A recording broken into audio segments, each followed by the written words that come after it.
Pour la filière des huiles et des protéines végétales, les grands enjeux des 5 prochaines années, c'est d'abord la continuité des politiques publiques et du plan protéines. C'est-à-dire, est-ce que, oui ou non, notre pays, notre continent, veut reprendre la main sur la production de protéines, et notamment vis-à-vis du continent américain, ce qui a comme conséquence d'assurer les conditions de production, notamment la recherche semencière, avec tous les sujets réglementaires des NBT à Bruxelles, avec les moyens de production en Europe et en France. Je parle de la question de l'eau, je parle de la question des phytosanitaires, je parle de la question de la protection du foncier. Ça, c'est un des premiers grands enjeux. Le deuxième grand enjeu pour les agriculteurs dans les 5 prochaines années, c'est la question de la rémunération du prix de leur production.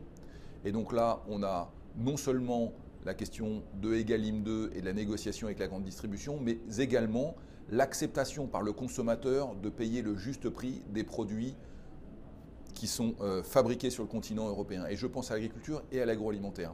On doit redonner à l'alimentation son juste prix. On l'a trop souvent oublié.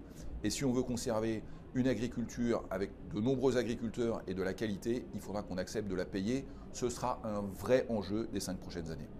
Le troisième grand enjeu, c'est qu'on replace la question de la souveraineté alimentaire au cœur des préoccupations.